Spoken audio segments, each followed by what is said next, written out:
Hey guys, it's Ben here from Second Dynasty.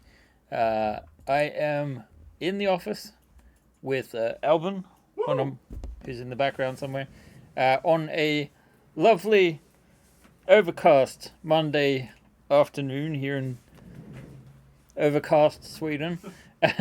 We have just under 2 hours left to go on our Type S Traveler campaign.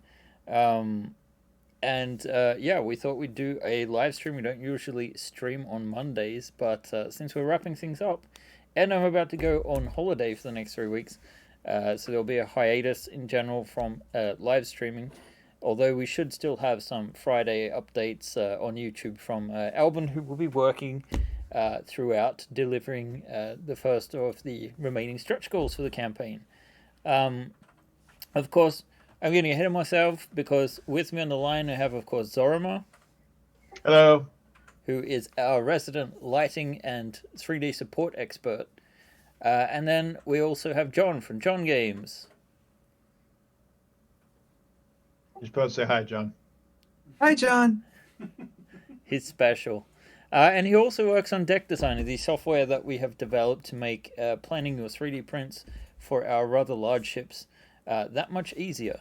I'm wondering if... Oh, I never posted that. Let's see. Let's get up a... Oh, we've got one here.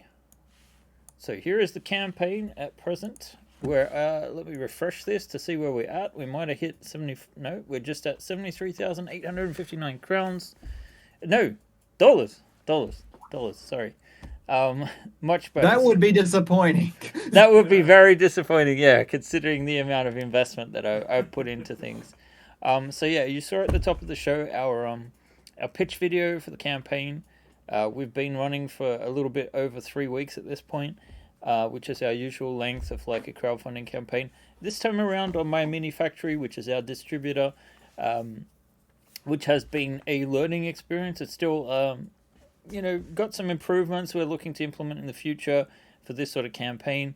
But we've had an active campaign with a ton of stretch goals unlocked for both the ship and for the crew miniatures. Actually, I probably am getting ahead of myself. Maybe I should explain exactly what this is about. So, Traveler is one of the granddaddy of science fiction role-playing games, we can say. I know that there is one other role-playing game that was sci-fi themed, but if you want to talk about spaceships going from planet to planet and that sort of thing, Traveler is the original. Way back in 1977, this was released just months apart from Star Wars. So I do believe the Type S, which we've designed in beautifully high-detailed 28mm scale, was probably made side by side with the Star Destroyer. So the shape probably isn't just a knockoff directly from Star Wars, I don't think. But the classic design has been around since the beginning, and we have acquired the license to make STL files, which are for 3D printing. So you can build this ship in 28mm scale, and in fact, in the background here, you can actually see the ship or the interior of it. I'm in the process of painting the interior, and then I guess we have the slightly smaller 15mm version. I'm gonna put them aside. Yeah, there we go, side by side. So it's 50. I think the 50mm is really cute. I'm really surprised how well it prints. I mean, it's not completely done yet, but I mean, take a look at this engine department, the drive department and stuff like that. And you still got the details, and it looks really fun to play with. We're not really done with the interior compartments yet here, but I really like it. Compared to the Type S, how many parts is that? Compared to the Type S, that's a good question. Maybe I should look. Why do you say compared to the Type S? It's still a Type S. Yeah, okay. Compared to the 28mm. Let's see. If I go up to Traveler 1, 15mm, and then properties, we've got 83 instead of, what, 200? Yeah, something like that. That means so it not only prints faster, 173. just being smaller. There's less parts to maintain to keep up with. That's Oh yeah. nice. So it's designed that most of the parts should be small enough to fit on mid-sized resin printers if you want to go that way. And we weighed it today, and it was 480 grams without the Landing gear. with the landing gear, and that's obviously done in PLA on an FDM printer. So yeah, thank you, Alban, for your assistance. Woo! All right, back to looking at my noggin. Let's see. So yeah, I guess you can see that there. All right, and I've got the things closed that are supposed to be closed. So how is everyone doing in the chat? Oh, Carbon Head. So, hello, Carbon Head. I think that's Alban. I see some regulars here like Jay and Pulsifer, of course. Got to do the whoosh test to make sure it's good. Yeah. Yeah. It's I like the blasted Samaflange's explanation. It's the Type S, but in lowercase. And you have to say lowercase as well. If you insist, Alban. Yeah. I can't argue with Alban at this moment because I'm relying on him to continue to deliver. So, John, no sacrifices while I'm gone, okay? All right, that can be arranged. I only heard the latter part of the sentence. That's concerning. So yeah, you can see there all of the parts. There's a couple of doubles here. Yeah, there's quite a few, about 173 unique parts in the large Type S. So it is a big project. It does take a couple of weeks on a single printer to print out, and probably about as long to paint, depending on how serious you are. But you know, it's fun, and it looks absolutely stunning when it's finished. So yeah, but we've also done a bunch of. Oh, by the way, if you're not familiar with all of this stuff, and you just want a couple of free models, we do have some on the campaign page. Maybe have we put the link up yet, Zorama? Oh, we have not, but I can. Yeah, Zorama will put up the link to the campaign so you know what we're referring to if you're watching this here on Twitch. If not, if you're catching up later on, it should be down the bottom of the YouTube export. So I've been pretty bad about exporting the Twitch sessions to YouTube, so we did do last week's, and we'll probably do this session as well since it is the last one. So yeah, we are basically just going to hang here, do a couple of things in Maya maybe, gearing up towards the end of the campaign. I was meant to put out an update, but I don't know if I'll get to it now because I'm talking to you guys instead, and we're going to be doing that until the end. There's your link. There's the link. All right, excellent. And we have one other link that's important. The Discord link. The Discord link is coming up shortly. There you go. So the first one is to our Second Dynasty Discord, right? And the second one is to Zorama's support channel. So if you've got 3D printing issues or whatnot, that's the place to go to. And also, you run a bunch of prizes and competitions. Yeah, we have a monthly drawing that we do for artists to basically get them recognized, to give away some free models that they do for the community. And sometimes you can get a custom mini belt, depending on what's going on. We last month we gave away, or this month, we gave away a Travelers Aid Society package to the to this campaign, as well as 2 rolls of filament and a lighting kit. Indeed. So yeah, there is a lighting kit for this ship. It is a little bit buried because it's not an add-on per se. We have to have it off-site. But if you click on, I think it's more details, you get, hang on, is it? Where did it go? I think it's in a stretch, top of the stretch. It's at the top of this. Yeah, there we go. Yeah, just before the stretch goals here. There's the light kits there. So you just click on it. It'll take you to seconddynasty.com, and you can choose there between the lighting kits that we currently have available, and you can order them directly from the US. The kit for this ship, basically includes the 2 engine lights and tail lights on the right and left side, like that you have standardly on planes. It gives you the basic lighting setup. It wires through the basic hull. The prints are already pre-set up so that you don't have to do anything fancy. It's It's like this pre-assembled, nice button on no the back, soldering, with the 2 AA battery pack that hides in the baseboard of the thing, and the button sitting right there on the back to turn off and on. Indeed. Show the button. Show the button. There we Right go. there, little button. Can't even tell it's there. How about that magical button? It is a nice button. It is indeed. Yeah, we do light kits for the Slifner, which is one of our previous ships, and they're available there as well in the same place. If you get the kits together, you get free shipping. There you go. To U.S. only, or I think it's U.S. only, but it depends on where. Some places are free beyond that, and some places are not. okay. I don't think So- it'll be shipping to Brazil. I hear they have ridiculous shipping requirements. Or It's Dubai, paid by the buyer, but Oh, you yes. have to collect it in some instances, and it's awful. It's like 50% of the item's total value. Yeah. Okay. Oh wow. Okay. Yeah. Fair enough. So Jeez, that's ridiculous. that is ridiculous.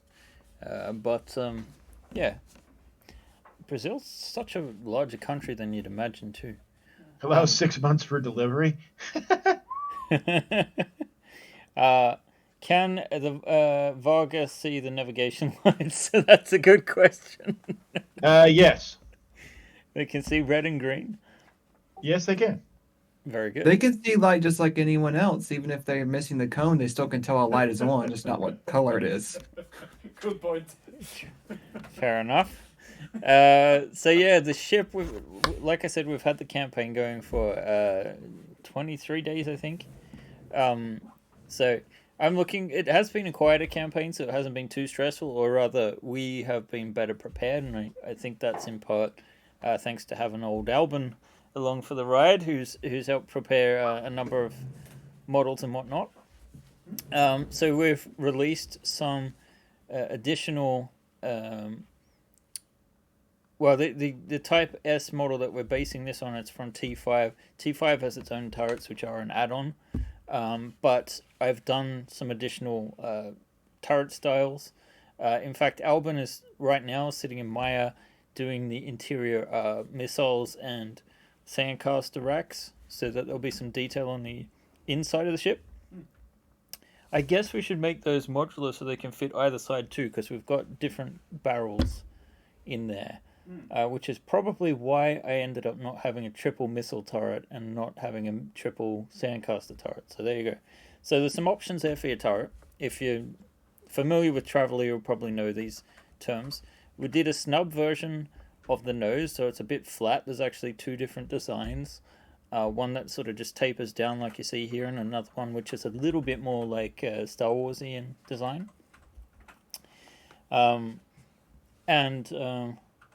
Is it a success in your opinion? What do you mean, Jay?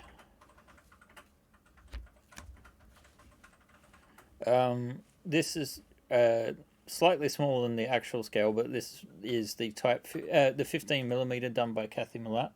The campaign. Has everyone watched that video yet she made? Yeah, the video is great. Mhm. I've linked to it in, I think, one of the updates we have for the campaign. We have a link to the video. So if you go into updates, there's There are actually a couple more videos going to be coming out shortly. They just happen to be after our last day. yeah, important to mention that we do have, maybe it was here somewhere, 50K. No, not there. Oh well, in any case, yeah, we've had a couple of reviews. There's some more incoming. The campaign is going to remain open in a sense, like it'll go straight to Pledge Manager. But the main difference will be that the funds that we get in are not going to contribute to stretch goals anymore. So there'll be no more unlocking of stretch goals. As far as a success or not, yeah, Pulsifer did one as well. And then we did have a third one, and that was done by Breaks and Makes. So yeah, we've had quite a few looks at them, and I believe Breaks and Makes is doing some painting streams as well. So I'm sure there'll be some additional materials of that in the future. So yeah, it's been really nice to get some review copies out, to get some feedback. I think Kathy maybe bit off more than she could chew. Changing the base ship down to 15 mil, it kind of led to my 15 mil version to make that a little bit simpler.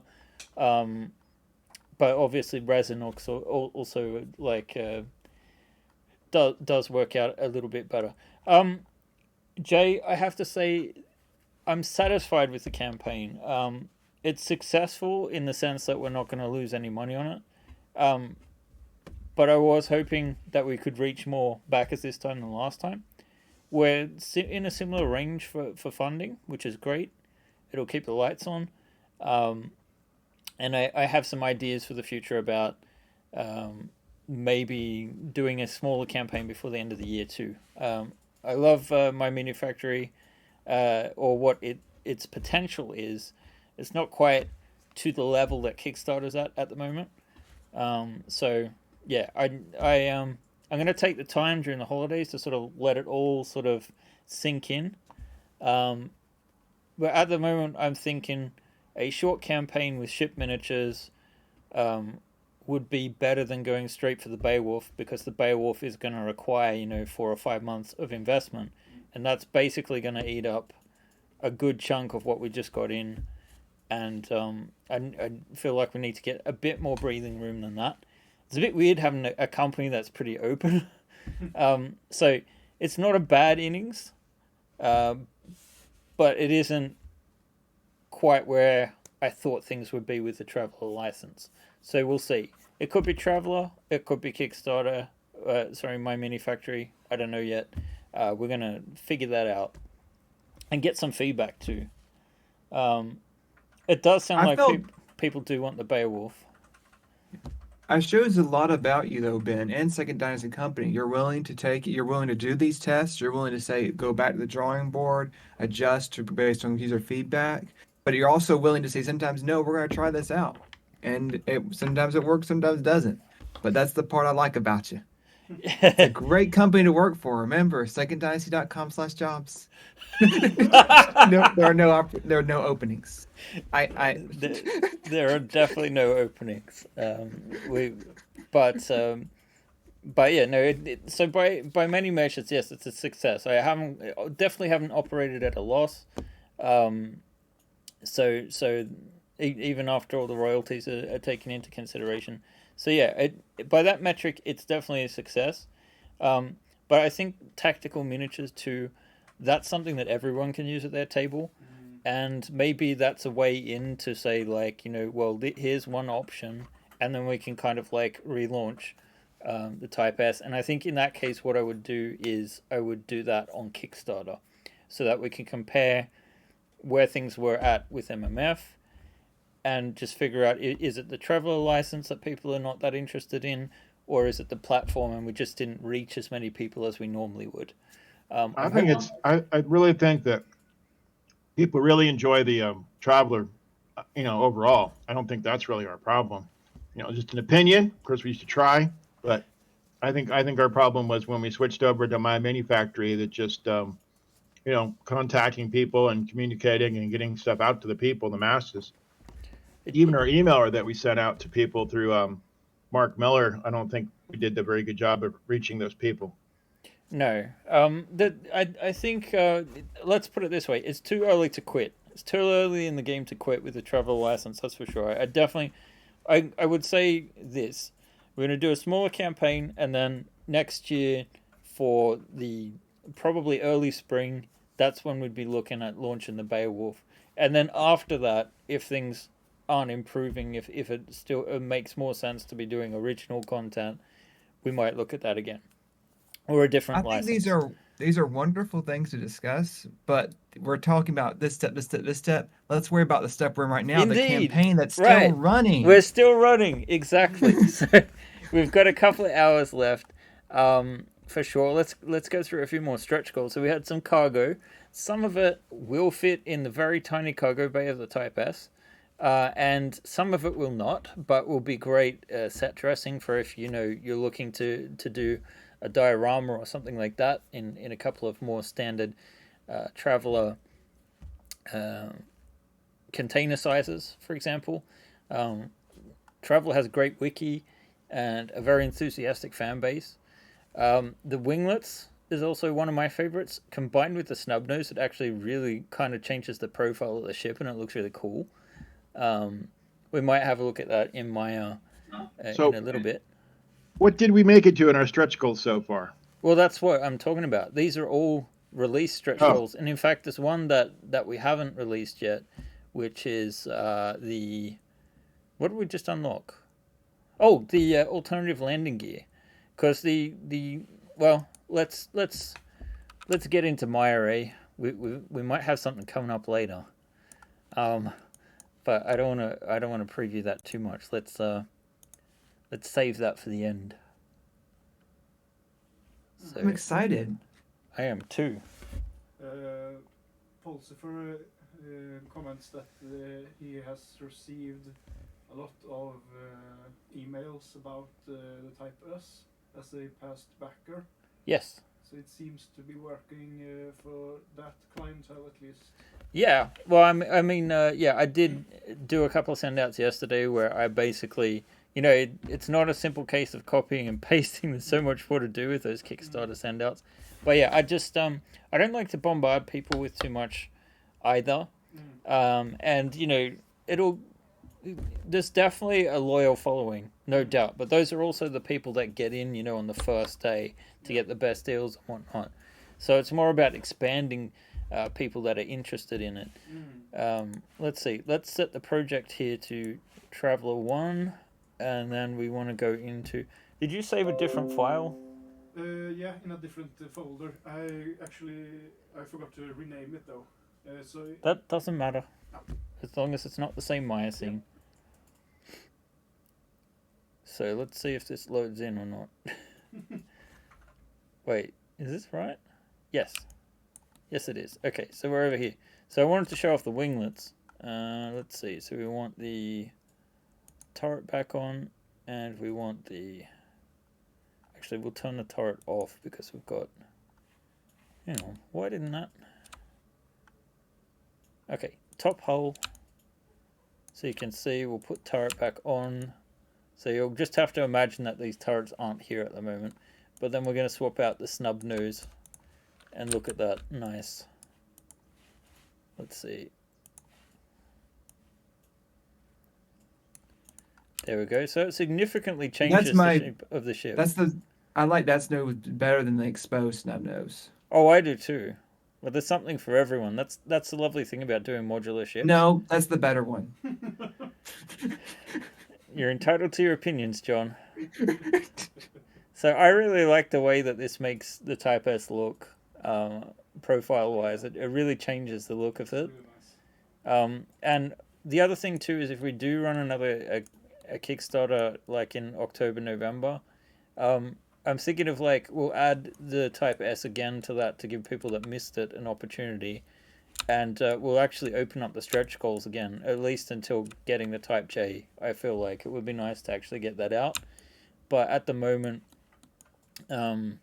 this was meant to be like a stretch goal for if we hit like 100K or something like that, because it will take, about a month of development time to get out. So yeah, it's definitely one I'd like to see done, especially because the back is the classic Traveler rear of the Scout, with the slightly closer together engines, and yeah, I think it would be nice to do. And we have kind of visualized it. So this is kind of like our just messy work file. So this is what Albin's going to be working with. Let's see. Would you consider sending an early marketing thing to someone like Gaming Geek or someone like that? Send it out so they can print it and film it and then let them post it when the campaign goes live. He has like 100,000 subs and covers exactly this kind of stuff. Yeah, of course I'd consider it if they'd be interested. Yeah, it's the kind of stuff we do, actually. Yeah. So that's a good suggestion for next time. Then There is a lot. If you have some contact with them, let them know. Feel free to poke them for us. And Look at that thing. I Don't like poke them for me. I don't like poking people. it. So yeah, we that's where we're at with this. So let's go back to the page. The partitions. So we can look at these a little bit better in 3D. Maybe we should put on at least some ambient occlusion there, and let's put on. It looks like I've been in this scene at home, so I've turned off. Things have come a fair way now. That if I've got a 1080 Ti at home, and I'm turning off these settings because I'm finding Maya to be too slow. So I think this 3090 has really spoiled me. So this is just a modular version of the partitions. Like normally these sections are one piece, right? So I'm making versions of this so that they're separate. You can kind of rearrange things. I I think. see. Was So it you actually Pulsifers? can. Sorry, go. So you actually can make them a little bit more. You can remove like the refresher or make that a double refresher. Yeah. Or make them all refreshers. if you really wanted just a ship full of toilets, you could definitely do that. It's the toilet ship. Come Yeah. on by. They're not refreshers; they're just freshers, apparently.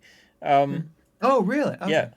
So we also have triple bunks. We didn't have that in the original, so you can squeeze in even more people. Economy airline. Push the ventilation system.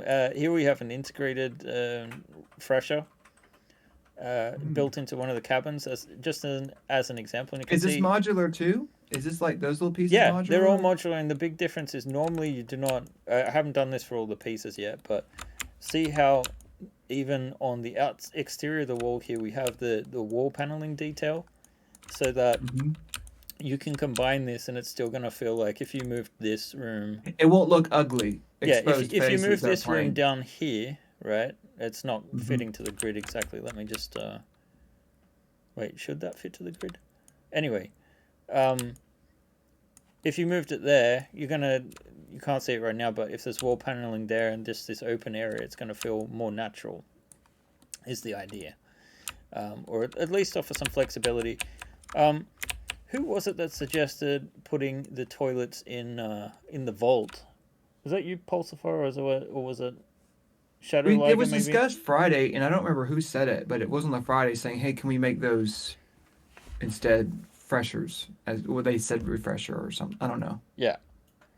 So in any case, yeah, that's what the petitions are all about. Adding some modularity there, like we moved the galley into one of these rooms, for example. Probably do like captain's cabin here and put a fresher in.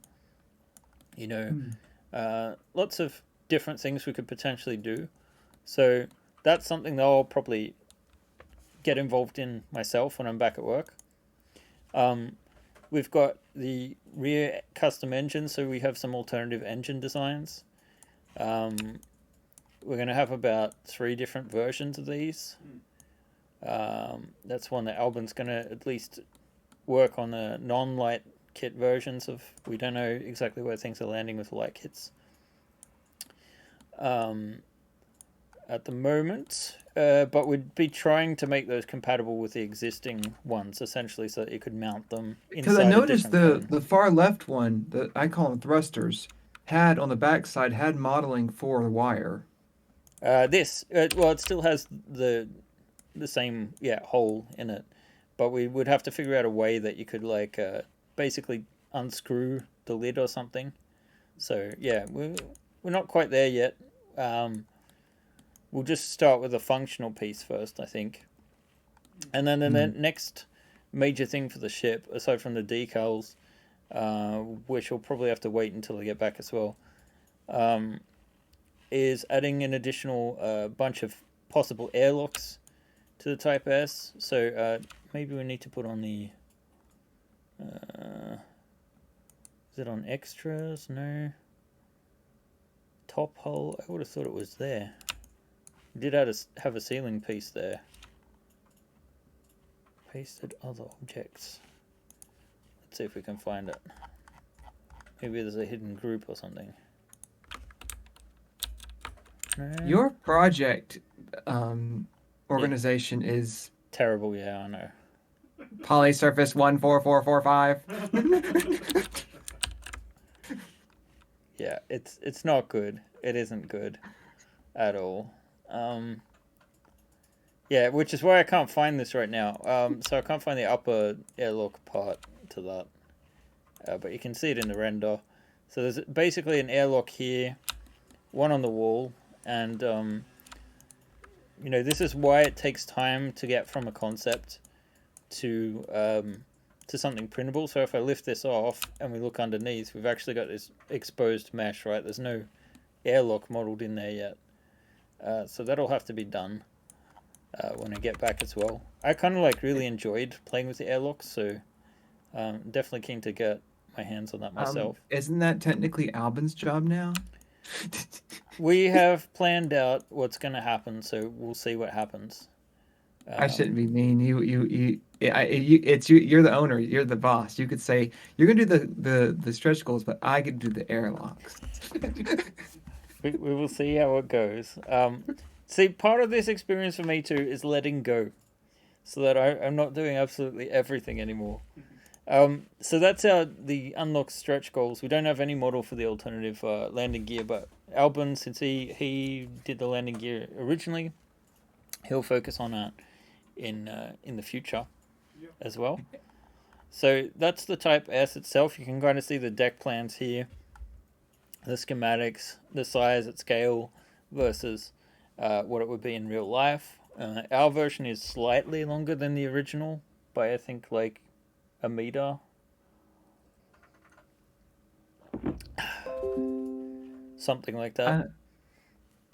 And I want to bring up, it's been said several times now, Albin mentioned the landing gear will not be articulated, it's pop in, pop out. Yeah, that's what we're thinking of, and we're also going to have that kind of solution for the 15mm version too. Because if you do have a resin, yeah, you can print all the parts and get them to work. Kathy said that. But we do have slight issues with that, so yeah. Then we have the crew miniatures, which have all been nicely painted up by David Woods of DW Artist Modeling and Painting. He is my miniature painter of choice. Awesome job. Like, I mean, these are 28mm, right? But he's still put in these little logos of like the scout surfers. Incredible detail. And I realized last time around we did miniatures. Yeah, we did have a slightly Asian miniature in there, but we otherwise had whitewashed the crew. So I said, this time, let's not do that. let's have a bit of diversity. So yeah, we've got all of these miniatures. The bulk of them, these 4 here, have been modeled by Papsicles, and the Scout here has been modeled by. Oh god, I'm gonna have to get down to the credits to try and pronounce this again. Sorry, Andre. Where is the credits? Our team. You passed it. It was our team. Yeah, Caillou Shuniko miniatures. Caillou Shuniko, very talented. And of course, we have unlocked. Oh, and there was a bunch of Vargas also done by Flavored Pickle, who's also a talented sculptor. And these are all of the stretch goals we've unlocked so far. So we have the main crew in their standard sort of poses. There is a base too that comes with them. I think, where can we see that? I think if we've swapped out the stretch. There's a ton of them stacked in the fresher. Let's see. There's so much to get through. Oh, this is the old graphics here, so maybe we need to refresh that. Let's see, if we go to stretch goals. Hello. It's loading in. No, this is the old graphic. Let's just write to MMF.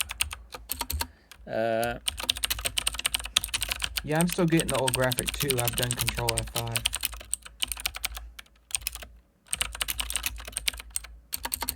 see the what do we call it? The Google Doc. So yeah, that still needs to be updated. That's one of the downsides to MMF, that we don't have that much control over updating the page manually like we would have on Kickstarter. So that's something we've learned to live with. They will be developing tools for that though, but probably not by October. So Yeah. so we have a bunch of Varga and these core miniatures which come with the miniature side of things.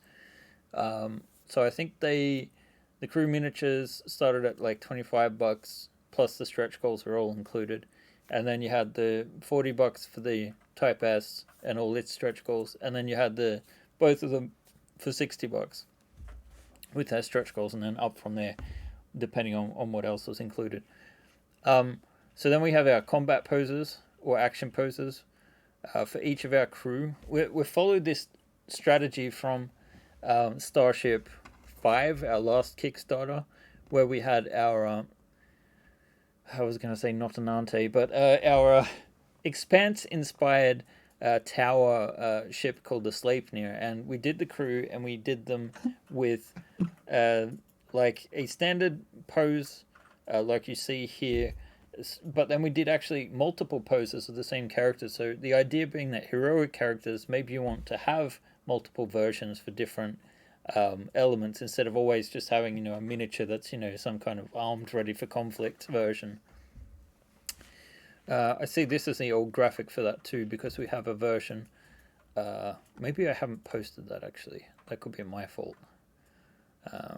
We'll get that updated post haste afterwards in any case.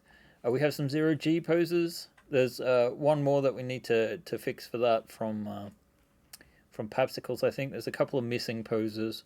We'll fill in the gaps in the coming weeks. We have a mercenary. We've got a TL-15, that's tech level 15, Imperial style marine in battle dress. That's power armor to those that aren't familiar with the Traveller universe. We have seated positions. We have lying, reclining, like relaxed positions.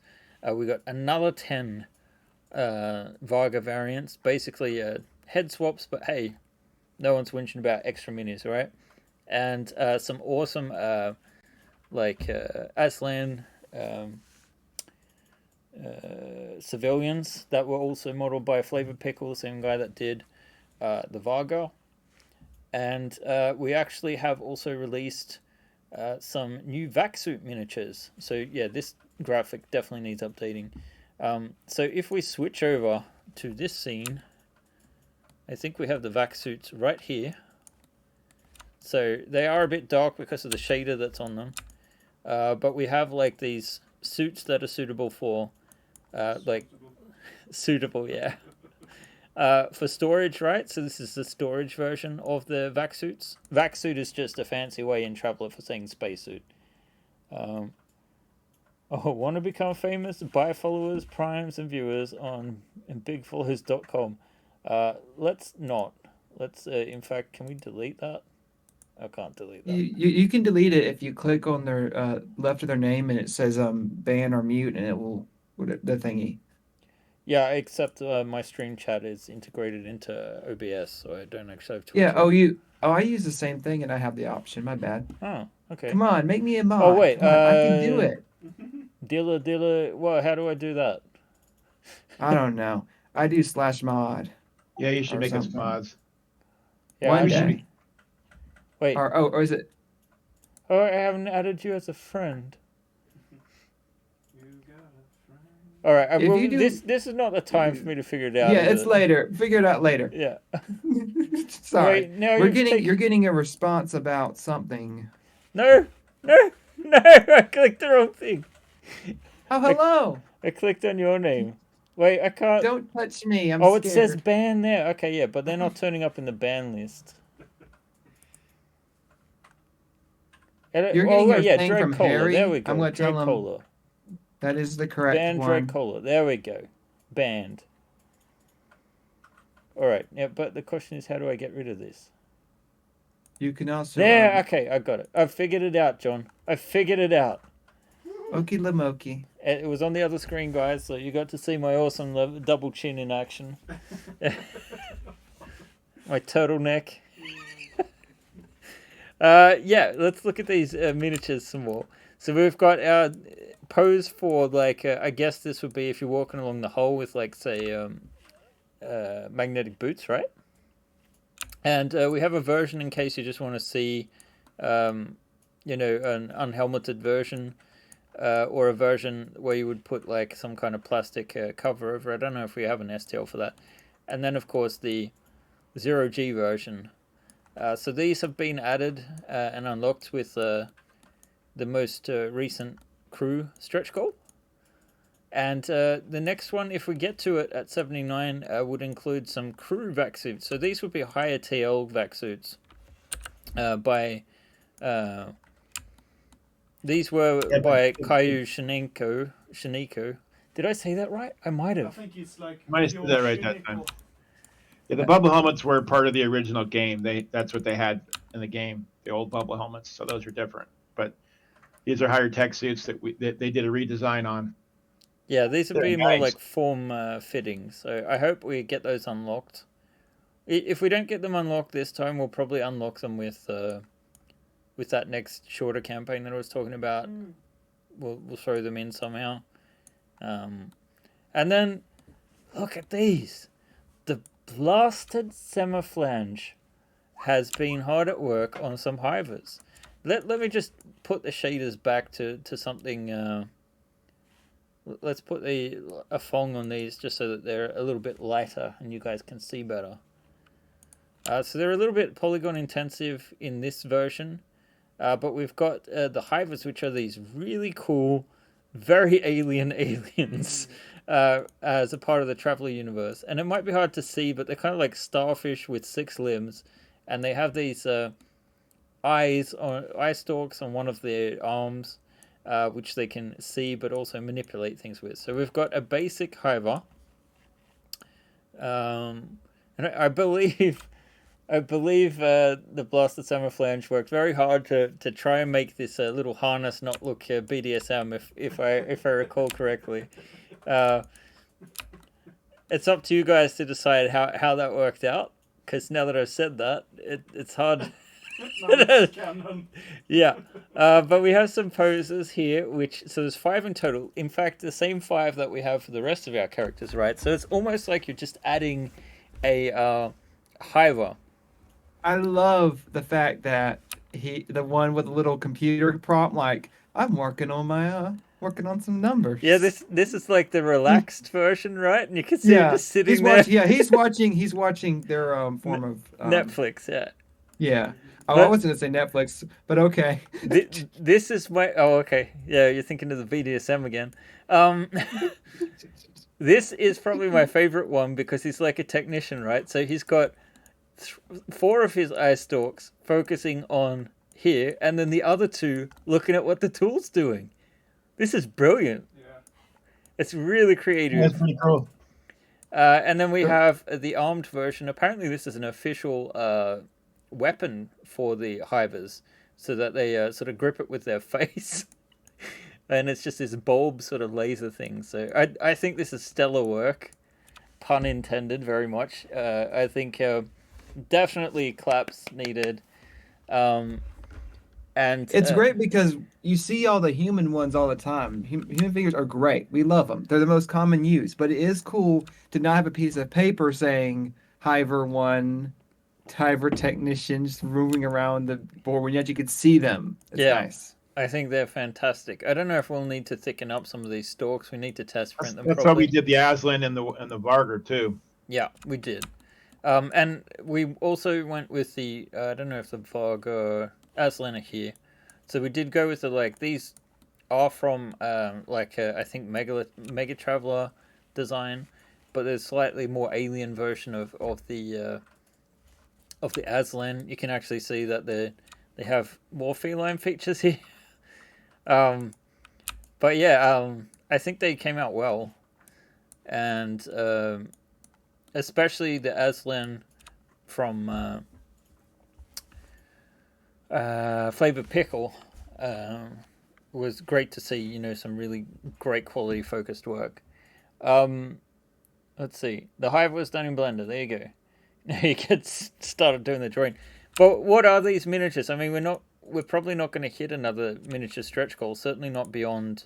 If we go down to the stretch goals again to look at what we've got on our list, right? I haven't added anything else because realistically we're not going to get any further than possibly the crew vac suits. The next ship one would be closer to, in the high 80s, I'd say. I don't think we'll quite get there. I don't know where we are right now. We are at 73,980.90 cents. So we are. So, yeah, we're in fact losing pledges. No, I'm kidding. Where did I go? Oh, so much to scroll through. And so little time. So little time. Well, we've got just over an hour left. So, oh, great, John. I see you're in there and trying to fix that stuff. Yeah, I've already answered the question for them and such. Great.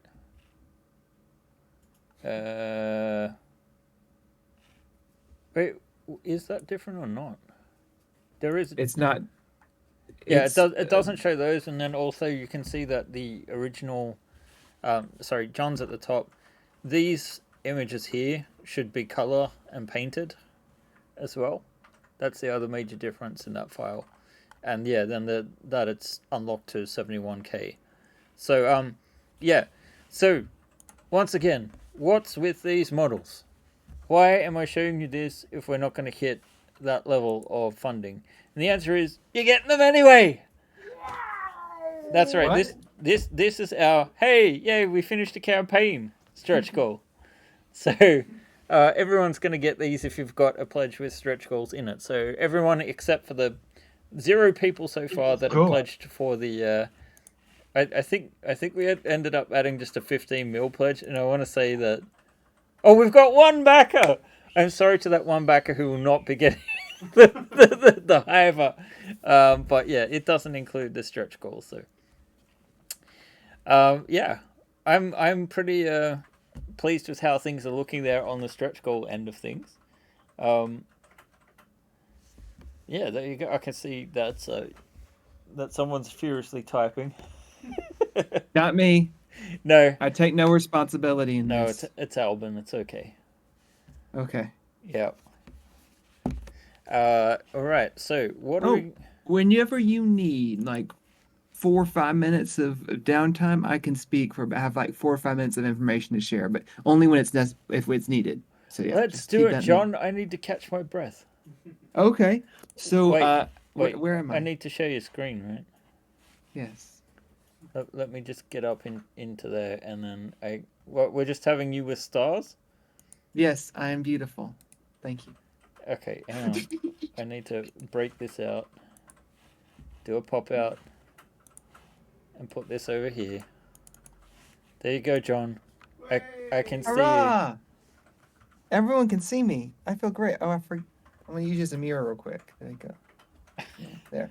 So part of deck designer has never been intended for mesh changes. Mesh mixer is not part of it for a reason. However, there's some upcoming things that I've learned how to do, and thanks to other projects, I'm going to incorporate into deck designer soon that will make the asset management and import even better. For Windows only, there will be an option to download about a 300 megabyte package, which brings in tons of abilities that Deck Designer could never have. It communicates over Python to a embedded Blender install, which can run and send to the C part, a C engine side of it, very complex mesh changes. So for people that have Windows, they can use that as an additional download, and it lets the asset manager do a way better fixing of the meshes when it retopologizes and shrinks them down. It could do that a lot better than it's currently doing that. It will be able to handle other things such as UV unwrapping will now be an option for those that download that package, and then it will preserve those UV unmapping for people that want to import the package later, because that's all part of Blender, so I don't have to write it. I just sending it off saying, please rewrap it. It also allows some mesh fixing tools. For example, if Ben mirrors a mesh and then forgets to flip the normals, it can actually detect that and use a recalculate outside. And I don't have to write any of that. That's just part of the Blender built-in embedded thing. So it's gonna be really fun. In addition, because Blender has Boolean modifiers, I'm considering adding the ability to do some STL minor manipulation, not mesh mixers, not anything near there, but it could do some limited instances where you want to say, I want to put these 4 parts together for printing, and it can work that out for you. If you own the parts, or how would that work? Yeah, you have to own the STLs, and it can then export out one STL that's the merging of them group. But what's the other really beneficial? Why did we end up going down this rabbit hole? I guess you went down it because of a different angle, but you know the one I'm thinking of. Well, yeah, I was working on a different project, unrelated tech designer with a different client. And when I finished and solved their problem, I said, wait, this means I've unlocked all these tools that I never had access to because the actual math for them is annoying. And I don't want to spend 3 years trying to put that into Deck Designer. But then I realized, wait, so I can just now call those. Now, mesh mixing is kind of not the intended purpose, so there's a possibility that it will only be included for those who have a special creator package, which is not sold. It's only available to Ben and select others that he's chosen for that allows you to do a little more extra stuff in Deck Designer. But yeah, that's also where the tactical miniatures come into play. That's one to bring up. So now that we have access to the full Blender side thing and all of its math, it can now even make better STLs of miniatures where it can turn it into a shell and say, oh, okay, here's what I see, and here's what I'm going to make and turn that to one model. And even do repairs, such as hull repairs, remeshing of certain areas, all that fun stuff. That is exciting. Especially since, we're looking at doing tactical ship miniatures in the near future. One of the reasons we have not done them really since Starship 3, we did do an experiment for the Sleipnir, but definitely not for the variants.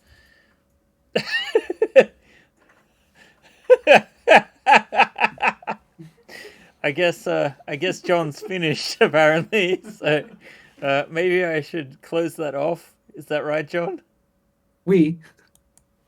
All right, and we'll go back to just me. Nice exit there. So yeah, we had a question here. So John, that means I could input any OpenLog stuff and plan my builds between Second Dynasty and printable scenery stuff. Yes, that's already a built-in feature of Deck Designer. However, right now it is incredibly frustrating to work with, and I know that because I've put in 800 parts into Deck Designer now, and I'm tired of doing how it currently is, and I want to really improve that. So I'm not removing features, but if you're on Windows, you'll be able to download that extra packages and be able to do way better stuff, way more complex stuff faster and at higher quality. It's very clunky, and that's part of the big push is we've got a lot of content. Now let's make that content work better for making packages outside of Second Dynasty. So where you could say, hey, I'm an owner of these STLs. I'm the creator of these STLs. I want to make a bundle to sell to others and include, and say you can just import this into Deck Designer, and then you have my parts in there too. And they're already set up for you. Do you have an ETA for that? It's between 3 months and a year because it's based on other goals. What you doing? This is an old version. I may as well show people. What's you talking about? That's really old. Yeah, it's like 9.1 or something. There we go. That's I don't think. It still has. Okay. Yeah, it should be good. We can get in the Cerberus or something, right? Tapes will work. Cerberus will work. Cerberus will work. Yeah. So if you don't need a scan folder. I can just download. You mean? No, it's ready. Didn't you already download it or something? I can just load sample. Yeah. Oh, wait. Go to Bundle Manager. I misled you because I can't see the thingy. What is it saying? Can you move your camera? You want me to move myself? Yeah. Wait, what did I just move? It wasn't me. So, Pulsifer, that's an interesting question that I can't answer for legal reasons.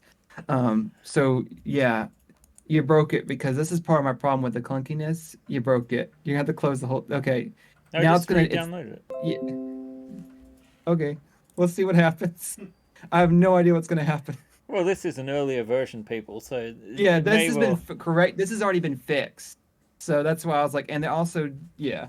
All Well, right. Pulsifer, the intention is for designers are like the people who made the original SEOs are supposed to be using this. However, I'm not going to check you, and it's not on me. You can do load sample. It won't. It will. You don't need to tell it where the files are now. I mean, we did beta test. Yeah, but he means for the new features. Pulsifer, you've been around for a long time, mate. I'm sure if John needs some help beta testing that, you're most welcome to aid him. Yeah. We'll get you Yeah, sorted. that works. Okay. Oh, but that's You right. can go This, to- this is the old Yeah, mouse looking and that. So Yeah. Sorry. no, it's my fault for not updating. So yeah, deck designer basically. God damn, that looks good, John. That looks good. It's your ship. It is my ship, but I mean, it just looks surprisingly good. Are you on the highest quality setting or something? I 'Cause must it be. looks okay. I don't know. Let's have a look. Where is it? View. No, File file. That's preferences. right. Preferences. No, I haven't got any anti-aliasing on yet. Wait, what's the best one? SMAAH. It's an order of lowest to best. Okay, great. So let's do Oh, that. you are before. This is before. This is using auto quality changing. You don't have complete control over it. Oh, okay. So it was already probably at that higher quality, but yeah, this Yeah. is great quality. I feel like that's fantastic.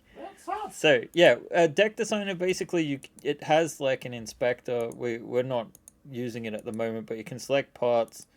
I guess this doesn't. It's meant to read the part name, right? Normally. That's the eyedrop tool. Oh, that's the eyedrop tool. So yeah, So click on eyedrop instead. there. So you can get the name of the parts, for example. Instructions. You can go to view. Wait, where is it? Asset. Is it the inspector that has the part list? No. No. You don't have it because you. I'm in the wrong you don't have- version. You're an old version that doesn't have that feature because Right. you've never updated apparently. No, If you- apparently not. So we have old instructions as well, and it shows you the step-by-step, The instructions are not being updated for Cerberus. This is where they're going to be at. It only animates. Because it takes a good deal of time to animate the instructions. Yeah, no, that's I'm fine. sorry. You can tell me to do the full animated instructions. I'll gladly do it. But this version works, Yeah, no, and this it's a works lot fine. of extra time. So we've got a lot of other ships I'd rather get in. This will give you a general idea of how to build it. So that's the important thing. So you UV can see- Unwrap allows you to start doing texturing, painting, and stuff like that, which is outside the purpose of Deck Designer. The intention is you might be able to do some neat stuff with it, but that's going out of scope. The Damn, main that thing I was looks trying good. to share was the look can be more customizable if you have the Blender package. Okay. That's yeah. So with the I was UV answering a comment. All right. So you just answered those questions out of there. Yeah, I'm done. Yeah. All right. So yeah, we haven't like we're kind of half talking about tools that we would have access to, and half talking about tools that we may or may not make available to people, in the long run. But for now, it looks like there's some options. Look Yeah, at the this. main point is that's the business side that you have to figure out, and we'll discuss carefully before making a decision, which I don't know what's going to be there. But I do know the mesh remixing, the mesh retopologizing asset thing is going to allow for Blender to be used instead. Yeah. Without launching Blender, it just runs in the background. Which is excellent for our needs. Because right now, for example, we don't have any... we don't have anything for this model as far as we got our... Oh, look at that. we can We can move around. You can see it going into place. Like, we do have some pretty detailed ships here. This is obviously not Traveler. This is like more, I would say, fits better in with like a Star Wars sort of universe. Oh, is that why the instructions broke? Like the numbers broken? Yeah, it's you're on an old version which isn't supposed to even be able to download this bundle because it's been changed. Well, you But were yeah. wrong about that. There we go. It's yeah. There we go. Excellent. We've built the ship. Let's hide the instructions and the eye drop thing. There we go. So yeah, deck And, designer. You could No, go on. Say it, John. view, turn off the grid. It drives me crazy seeing that thing. Thank you. Toggle grid. There you go. There we go. I feel so much better now. It does.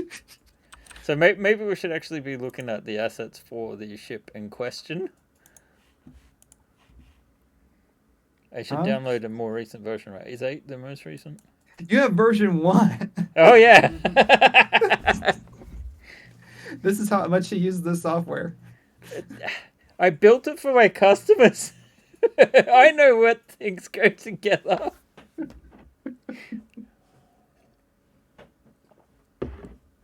John just immediately feels devalued. This is I have more recent versions installed elsewhere. I just don't know where they are in the folder system, so I just went to the one that was in my downloads. Well, this one also has the bug where you had to close it and then reopen it. That's what the problem with this one was. Oh, but it does work? That's interesting. Well, you might have spoken too soon. It looks like it's crashed. Yeah, this this one's the bugged thing. You really need to stay up to date, mister. All right. This particular one didn't even release on My Mini Factory. 10.2 with this fix was released, and you launched 10.1. It looks like. Let's see. I'm gonna go to the export there and production, and then there should be in the review copies. Oh, It's okay. I got I'm not hurt. 10.10. I could use 10.10. Yeah, that'd be better, but it's still not good. What are we supposed to be on? Oh my goodness! I just love you. This is taking too much time. Let's not worry about it. Deck Designer is at Deck Designer is at some version. It's a version of 1.2. So you are. Oh, 3 this is versions still behind. the closed beta. Oh wow. Yeah. Yeah, you're still using the beta. Oh, that is embarrassing. Let's refresh this. Oh, and you have the old one that still does the. Oh, I'm crying. I'm gonna close it now. We're breaking John. Don't worry, John. The Okay, rest of us know you can work. You've already shown this before. You've shown this software before. Let's go back to something else. Let's do the campaign. What are we gonna look at? I don't know. Well, then I suggest we go to recent project Starship 3, which wasn't at all a recent one, and then we go and look. Oh damn! Did I forget to save? I didn't have to save. No, I didn't have to save. And we have just under an hour left. Maybe we should check and see. No, not that one. Not that one. Not that one. This one. Why is there a Dropbox there? Let's refresh. And we haven't moved, have we? Oh, we have. We're at 74,000. So The yeah. site's acting really slow. Yes, probably because there are so many people trying to back right now because of this very impressive presentation. Yes. So this is a ship we're working on as well, the travelification of one of our existing ships, formerly known as Scout Ship Beta. It is now travelified in the sense that we have the traditional traveler. I was going to say sphincter, but what I'm looking for is iris airlocks. Well, it's the same sort of operation. Yeah, we have those kind of airlocks. We have kept the oversized RCS of the scout ship Beta, and this is called the Beta Centauri. Has a new upper deck bridge. So if I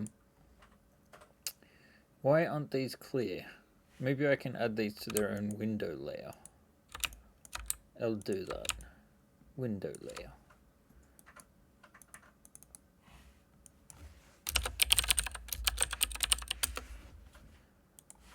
Alright, so we turn them off and we can see inside the ship. So the bridge is up here.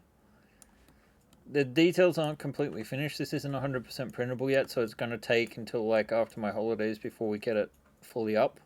But I have been doing quite a bit of work on this week, like making a couple of these pieces completely printable. I showed this off on Friday a little bit. So the idea is to kind of like get it to where I would be building the quality of ships these days. So yeah, the Scout Ship Beta was the second ship I ever built. If you're going to count the Shuttle Alpha as an actual ship, design-wise, it's actually older. And normally it's, well, it looks like, if we get the right thing, this one, where are we? If we go to pledges, I think in the add-ons section, add-ons, there, we can see that here's the original shape of it. So it had two turrets on the top, bridge was only at the front. Now the bridge is up the top here. There's sort of like a crew section behind here, room for an air raft in there, a much larger cargo bay, and then this is sort of like a passenger commons with a nice beautiful forward viewing deck, an area here where you can just lie down and look up at the stars. Then we have, if I take the top off, wait, that's the interior, let's see, top hull section, so you can see some crew quarters here in the upper deck, and this is kind of like a hybrid in design between my traditional style and the Traveller style. So the idea is we'll be updating some of the semiotics to be less Ron Cobb and more T5, Traveller 5 that is. You can see here these open mesh areas. This is a work in progress, right? This is going to take quite a few weeks to get fully printable, and I think I will print it. I haven't printed a Scout since I did the original Beta. I've done a couple of parts here and there, but I haven't done a complete ship.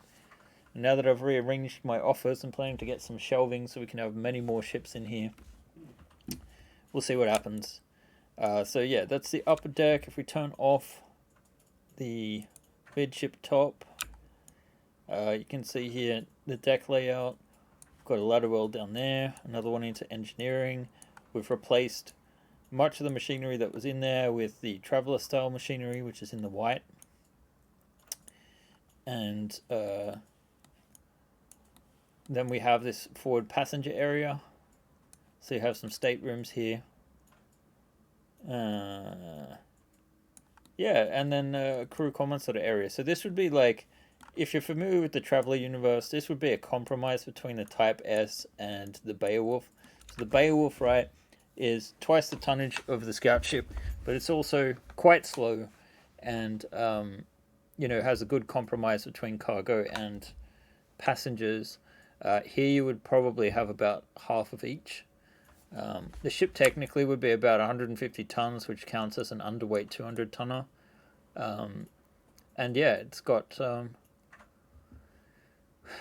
you know, some aspects of the Traveller design and some of the Beta, of course. And then I'm kind of redesigning parts of the ship that I would otherwise, like, I started this journey making 3D printable starships at 28mm scale around about 4 years ago now.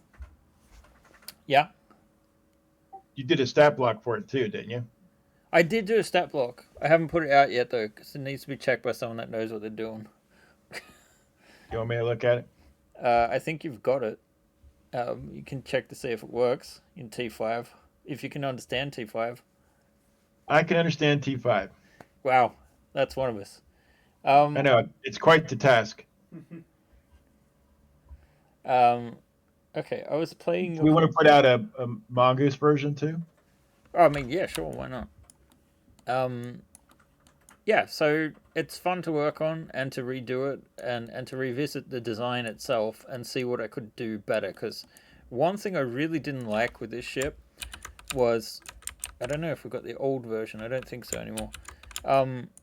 You can kind of see that this has had a wall built in here, so it would print out flat on the print bed like so. And then you needed a bunch of supports here to attach the engine to. And now I'm going to do kind of similar to the Type S, where we'll have a clip hole here and another one on the top. And basically you just put the engine in there and you don't have to worry about supports anymore.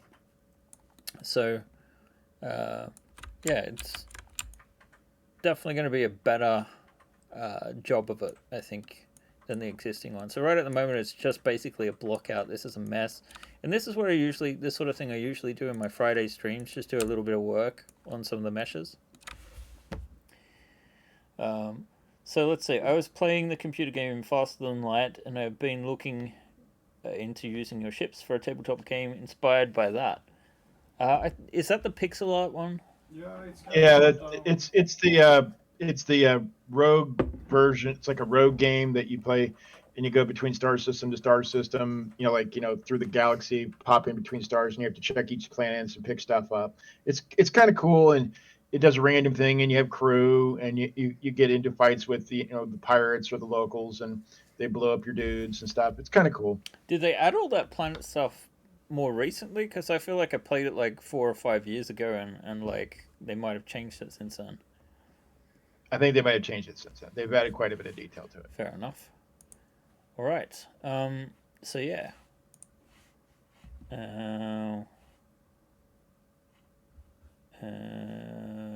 You need the traveler ship parts added to your MMF.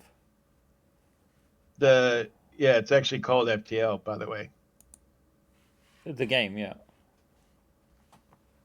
Yes. Well, Carbon was asking, so I was like, what? Yeah, Carbon Head is Albin. Yeah, I know. So he heard the whole conversation. Yeah, standing for Faster Than Light, of course.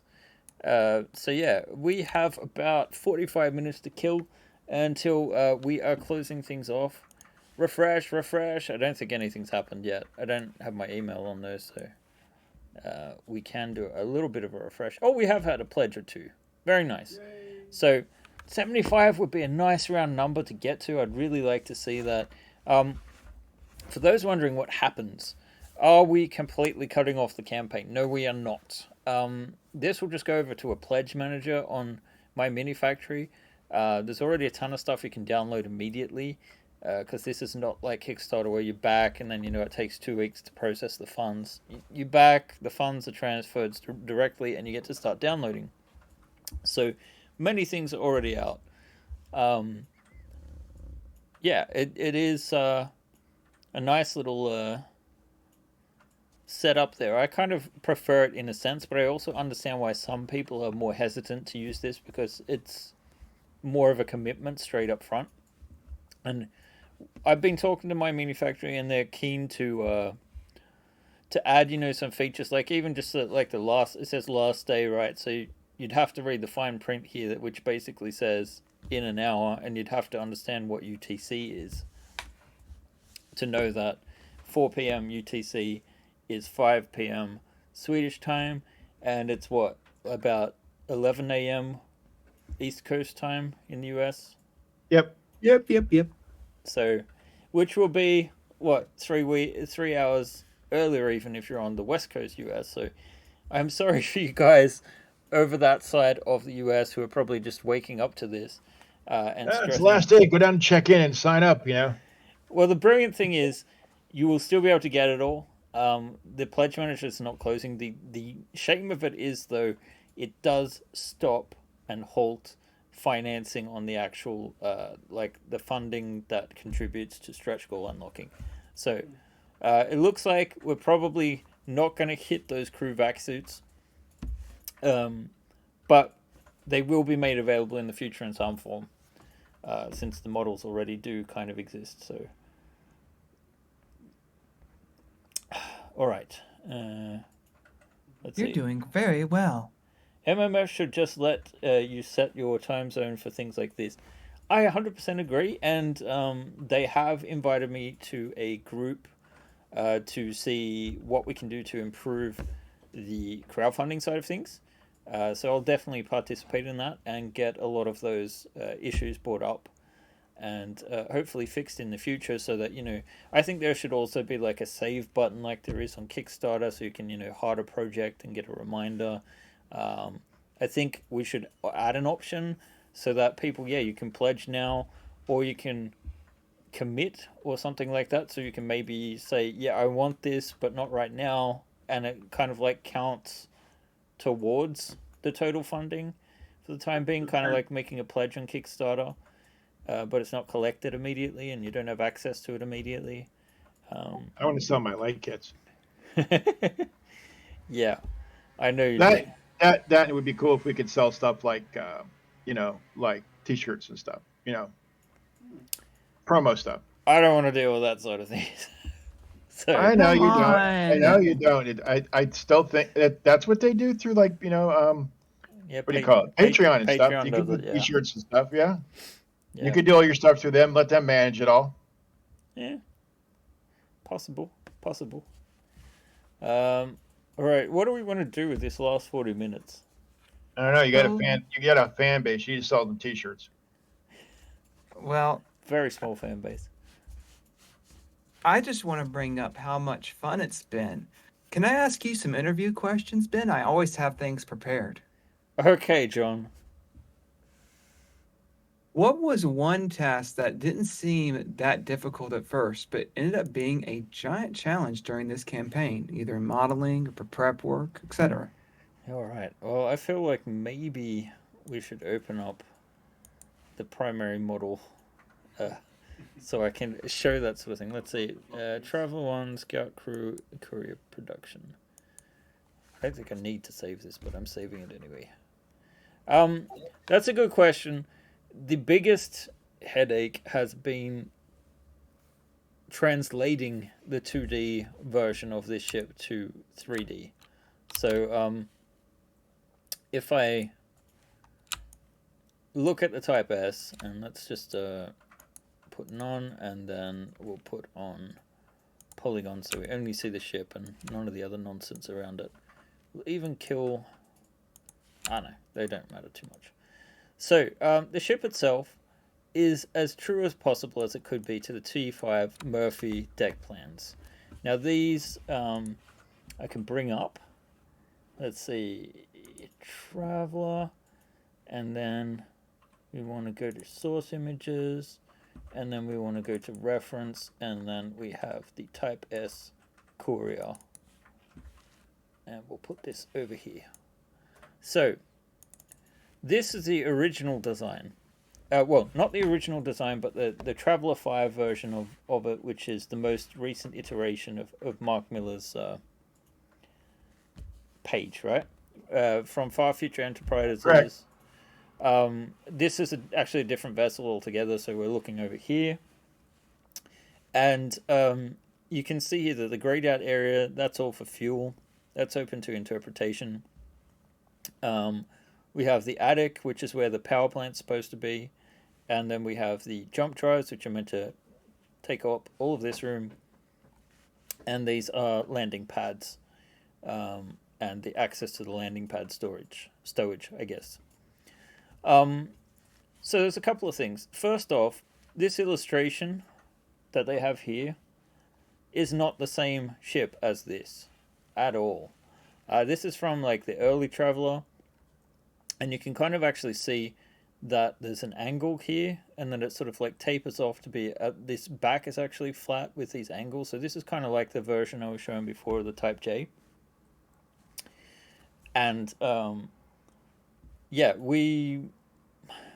had to reinterpret this, and we had to do things slightly differently. There was not enough room for the air aft, and mind you, I talked to Mark about many of these issues. But it was quite frustrating to translate this to something that would work on a grid. One thing that was really frustrating but doesn't really show is the fact that the angle at which these lines are drawn actually do not work very well at all using a grid system.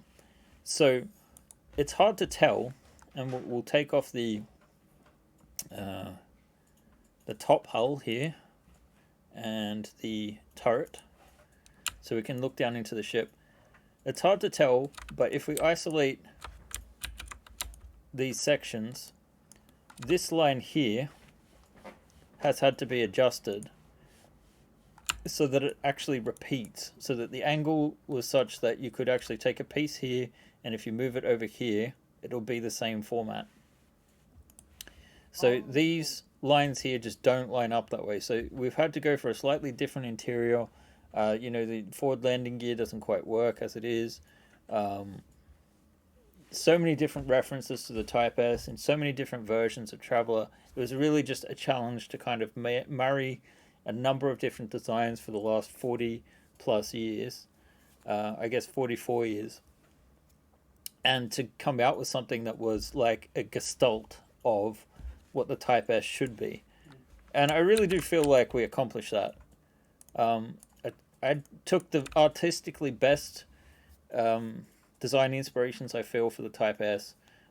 For mind you, there are some cool, very different formed Type S's which are like, for example, more aerodynamic or with a snub nose, or have the angle slightly different. Mark was very adamant that he wanted the arrow shape from the original to be in there, and it should be as much of an arrow shape as possible.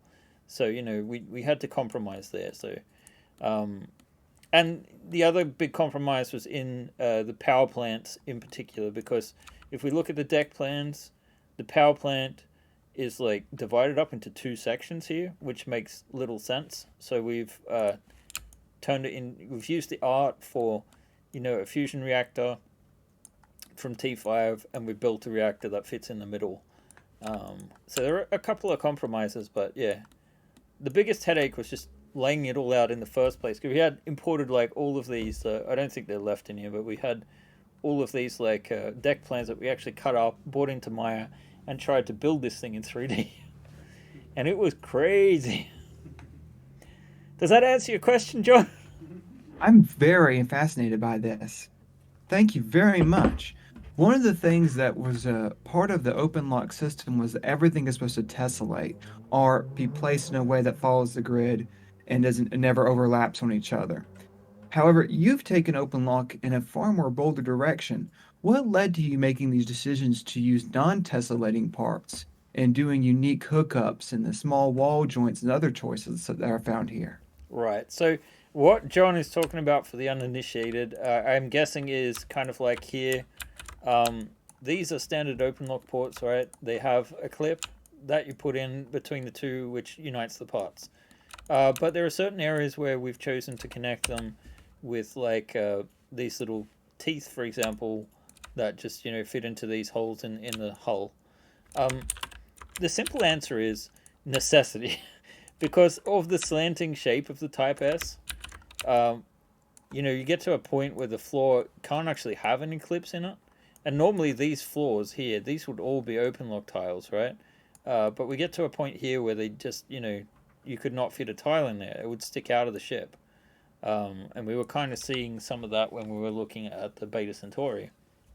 So this was a solution to keep things modular, so we could do those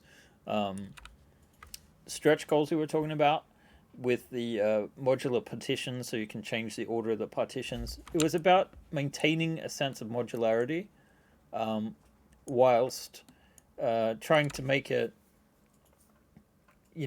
as compatible as possible to what we had previously. But in a way too, the design itself kind of informed the choices, because the Type S, there's a version of it, right, where essentially you have the thicker lines, which are bulkheads. Let's see. So yeah, these thicker lines here, these are bulkheads, so they represent segments of the ships that are being, welded together. So, and these are called partitions, the smaller lines. So technically, we've preserved the idea that, the partitions would be customizable, right? The bulkheads, every Type S is going to have that as a sort of standard area where there's, a wall. You could certainly modify it, But one of the beautiful things about Traveller is being able to customize your ship, right? To make it feel like, the ship is a character in Traveller. Mhm. And by doing this, we're able to have partitions so you can actually go in and customize it kind of the way that you want to do, just like you would in the actual game itself. So whilst the hull itself is very not at all modular, the shape of the ship, we can't really modify it. We can't extend the size of the ship because of the angles that it's at. But we wanted to make it so that the interior was still customizable, so you'd feel like you have that Second Dynasty flexibility. Yeah, I'm really glad. I'm really glad that you got what it done. I think you hit a really nice balance. Now, you found some neat hacks when you got it that you made it all work together for the Type S. What are some things that you're going to use for future designs of your own? And what are some things you said, I'm not going to repeat this design again? Well, for one thing, I'm glad that most other traveler ships are not as tight fitting as the Type S. Like a lot of the issues with like where the headroom is and where the floor space is, and fitting things in. The tanks, for example, that normally this would just be an open, space, but the tanks are all about actually adding support to the parts, so that they print out. I think something like 90% of the parts, maybe more, print out completely supportless. So that's been a real focus this time around, and that's a lesson I took from last time. What will I take with me now? I think I've learned a little bit more about what works in resin and what doesn't. We did some test prints of the partitions in resin and found that the gaps in the walls really caused the walls to buckle. And although, if you really know what you're doing, I believe with the right resin, that's not an issue. But we kind of got to like accommodate people that aren't, complete experts in the area, maybe that have just bought their first printers or whatnot. So there'll be some lessons from that. I think a big part of it is going to be just it's hard to say. I think this will be the hardest ship to make of Traveller. If I was designing a ship from scratch, I design the interior first and then do the exterior. Because then you can form the hull around the interior and keep the interior modular. I do kind of like the partitions because they have thinner walls than what OpenLock normally has. So we'll definitely see these more in future Traveller ships. But I'd probably be willing to do a couple of areas or versions of this, in my own ships in the future. I don't know. Well, it all depends when we get back to doing my own ships, and whether or not that's actually going to happen. So, yeah, all right. You answered the question fully. You shared the part of the design you like. You shared a part you didn't want to use for the future. And it seems most CB would like. And I also appreciate your saying, recognizing this might be some people's first 3D printed ship, or their first. This might be what gets someone in 3D printing. So it makes sense to don't make it hard. Well, as simple as possible, because I'm not gonna lie to people. I pride myself on being a pretty honest, straightforward person. 3D printing is definitely not as easy as just picking up, a conventional printer and printing out, a couple of sheets of office paper. The printers themselves, be it resin or FDM or some other technique, require, some knowledge of operation, of how they work, mechanical issues that arise, because even if you buy something like a pre-assembled Prusa, it'll work wonderful for 2 weeks, and then you're going to run into the first nightmare of your 3D printing career. And I think that's true of any kind of 3D printer. There's some are better than others, but all of them have hindrances to being easily accessible to unskilled people. So it's kind of like the difference between, say, a conventional printer is like driving a car. Like you get your license, you know your way around like a word processor, you figure out how to print something out, right? It's pretty fire and forget. You might have the occasional jam or whatnot. So that's like driving a car, as opposed to being the kind of person that, actually can not just change a tire, but, switch out a carburetor or, work under the hood. So I guess 3D printing, if you're going to get into it, you got to be aware that you're going to also have to go a little bit deeper than many things these days. But that is one thing though that we offer, that because of the connection you have with me. I mean, you have me offering free support to help people that are new get through some of that initial pain and suffering to figure out what they need to do to get their printers working. I mean, we provide that so that if they're getting into this for the first time, that A, they've got a nicely well planned out model, and B, they've got some help to help them through and hold their hands and share information on how to get to where and what to look for in 3D printing to print whatever you need and to find materials you need to print with. So, I mean, that's kind of a nice partnership situation that we've got going. It is, and I do recommend people take up that offer, because I wish I had it when I started out, because my old FlashForge was a nightmare to work with. Things are a lot better than they used to be, but there's still a number of problems. But going to a community like Soroma's, where you've readily got available people that already have run into these issues, probably with your particular make of printer as well. That's priceless. But in this case, it's free. Apparently, we're getting some comments in the chat about having bailed certain people out. Yeah, I've helped most of the people here at some point or another. We do that drawing week monthly too, to basically give back to the community. We have a little Patreon that people can kind of buy, pay us a tip for sharing the information, or you can you don't have to join that, but you can either help other people by sharing your information, or you can boost our server, which helps us and helps people so we can do bigger files, or you can join our Patreon, and that helps us too, and we use that money, some of that, to help sponsor new artists and new materials to share with people and do drawings for the members of the board. It's a hobbyist endeavor for hobbyists. That it is. Hobbyist board for hobbyists. I'm just letting you know, Ben, I've already noted to them that it's still not updated, because I noticed you were looking at that. I was mostly just refreshing to see how we're doing fund-wise. So, okay. Great. Thanks, John. Do you have any more questions, John? Well, there's always questions, but the thing is, what would you like to talk about this time? I don't want to be bombard you with things you had to go, oh, huh. Well, I like it. It's good. Okay. I have one. Oh, What is great. our testing process? How do we know that a printed part in our ships are going to print and work? Well, the major difference between us and a lot of people that are putting out STLs on like Kickstarter or even on My Mini Factory is that we actually do test print them ourselves. There's quite a big difference between putting something out on like, it's easy to design something in 3D and turn it into an STL that is technically printable, but it's a whole different thing to actually get it on the printer and see how things are working. Even opening stuff up, like I usually use Prusa Slicer. We can open that up and we can import something like we can import our Hiver here.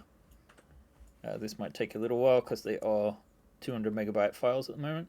So this would optimally be printed in resin.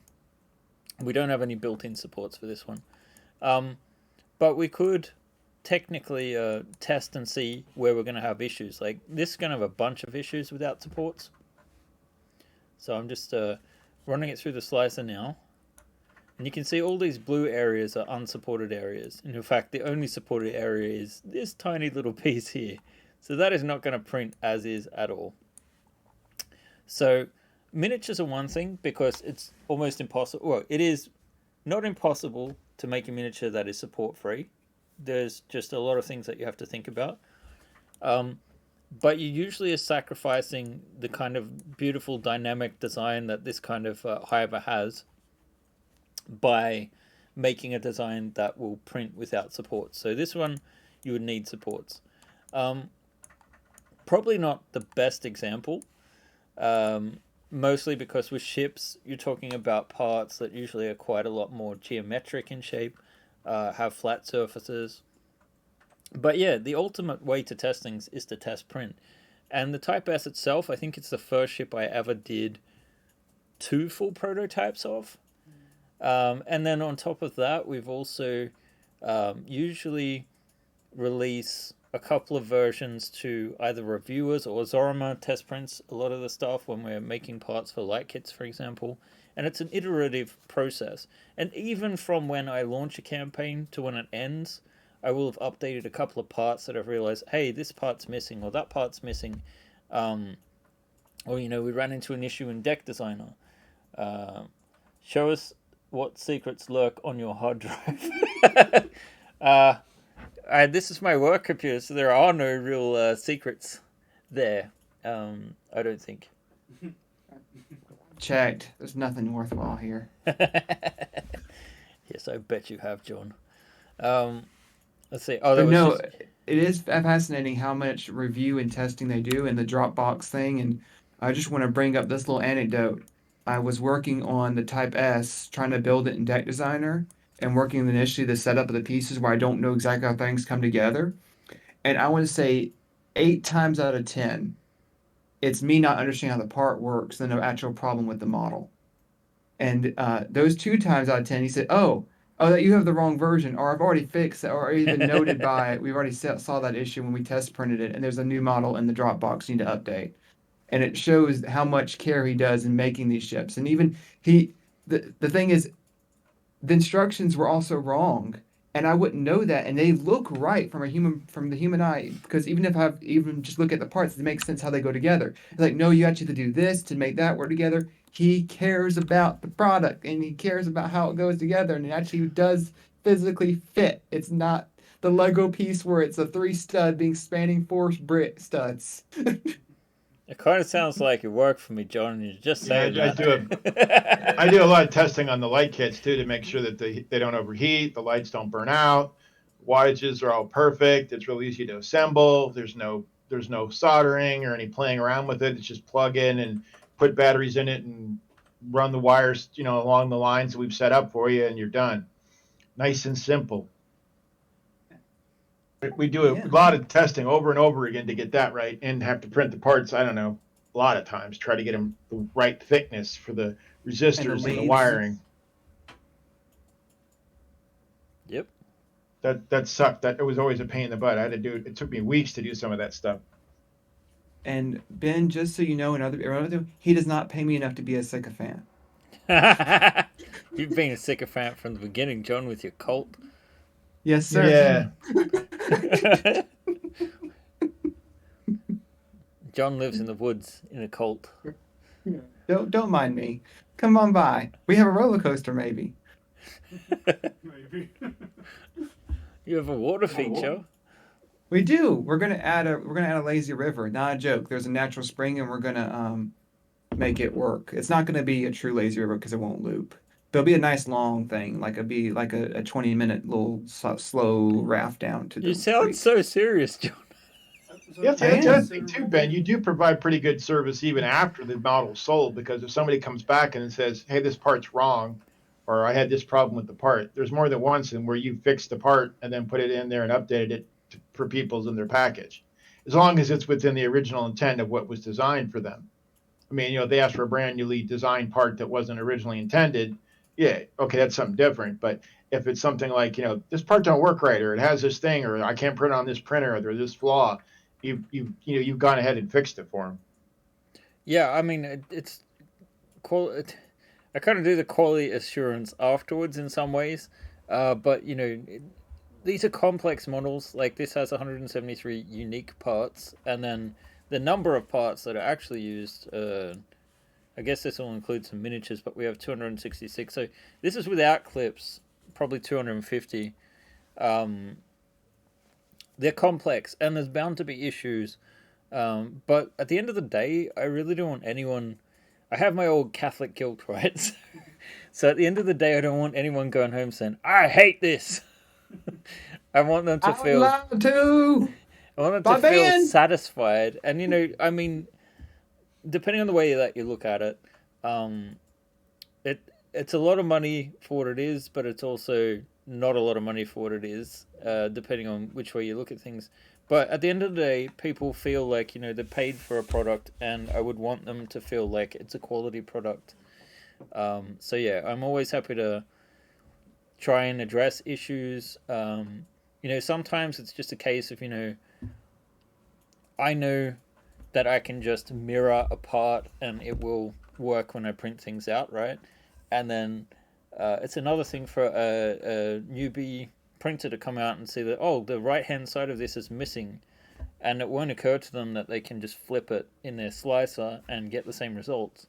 So we just got to make sure, over time,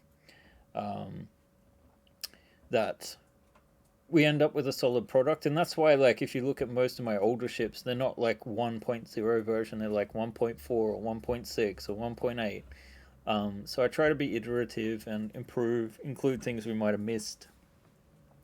Yeah, that's why there's 8 versions of the Type S. I redid the Sign shuttle. I redid the Alpha shuttle Ye- for that light kit. I did a lot of that shuttle pieces. I redid. I fixed. Oh. You did the wrong version, though. You didn't tell me. The shuttle's one of the complicated things. It's an older thing. So, in any case, we do have a question for you, Zorima. Do you ever, or have you tried the setups with recycling prints? Basically, you grind up the used filaments and extrude it. No, I don't have the dexterity for that anymore because of my physical limitations. So there's part of it, and I do have. There's only one place local that would accept filament like material to grind up to use. I do work with the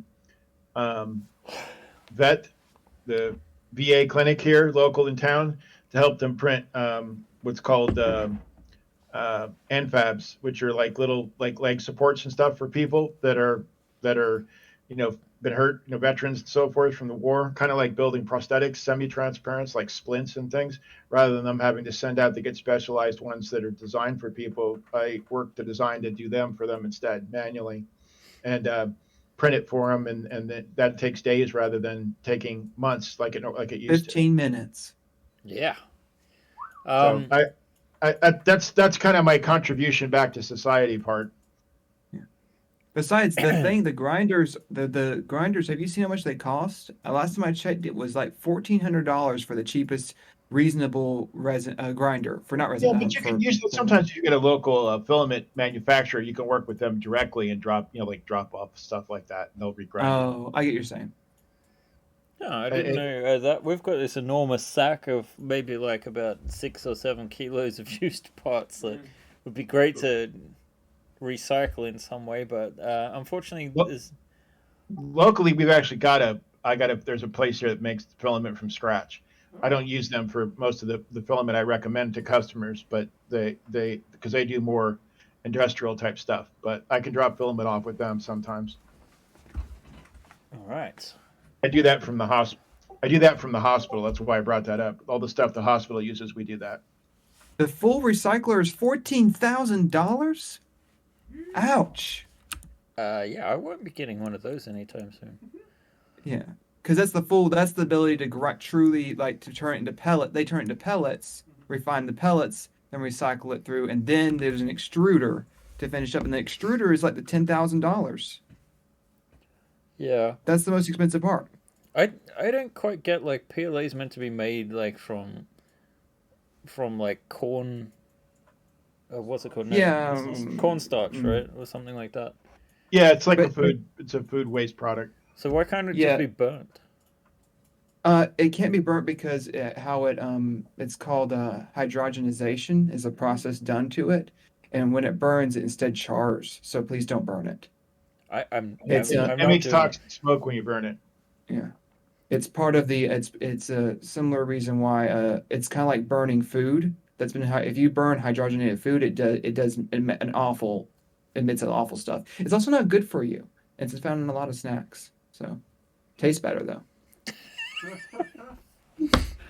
Oh, so it's one of those things. Mm-hmm. All right, John, do we have it? Or does the audience have any more questions? Or does John? Oh, I'm just excited. We are close to the 10-minute mark. I know. We're almost I have my wrapped up. I have my celebration hat. I need to do a refresh. Let's see. I got one. Are you going to ever update your printer? Update my printer. Yeah, it's getting dated. I'm waiting for the next Prusa to come out. I think it's about time you move up into the last 6 months or so of technology. I'm being called out for my use of older printers. Don't worry, I'm using literal garbage to print. And what would that be, Zorma? Oh shit, we're actually very close to my secret goal of wanting 75,000. It's not a secret because you told us earlier. I did? Yeah, Yes, you you did said- mention it. Yeah, that after all my fees and stuff, that'll be close to 500,000 crowns in Swedish. So that's a nice round John's wearing number. a Mickey Mouse hat. Do you see John? Put it on. What, John? I'm celebrating. Come on, This is my John's wearing a Mickey celebration Mouse hat. hat. All right, let's break you out again. It's the same one I wore last time for the last campaign. It's my only celebration hat. There you go. Is that Yes. That's a confusing hat because it kind of feels like it's Donald Duck and Mickey Mouse. It is Donald Duck and Mickey Mouse. It's their beautiful child. Oh. I didn't know Disney was that Jeez. progressive. It's official Disney merchandise even. Oh my God. I think I need to make this smaller so you're not taking up the entire screen. Yeah, no one needs to see me that big. I'm here to celebrate. You can be the video for the campaign. Wait, where's my stars? 1 second, I gotta find the stars. I gotta get my stars back. There we go. That- That looks right. Don't you have a model my- spaceship? John, you need a printer. I don't want to get called out by Zorami. You're the one that needs a shittier printer. Like a better than... Yeah. What kind of printer am I supposed to be getting, Zorma? FDM. I think we can talk about that offline because there's there are questions on that. There It depends. questions. I mean, what's wrong with my existing printers? It's just outdated. So? I get good quality prints out of them. Yeah, it's also slow. Okay, I'm listening. You need a faster printer that if you're going to do iterations like you need to do for your stuff for prototyping, you need a printer that's going to print. Well, let's call it in a modern speed. Okay, so that's the issue, the slowness. Its slowness is definitely one major issue, and the other issue 10 is you still minutes. need to maintain a certain level of print quality, of course, but not too much so that it's out beyond the average cheap printer for, people that are just getting into the hobby that might be printing your models. Okay.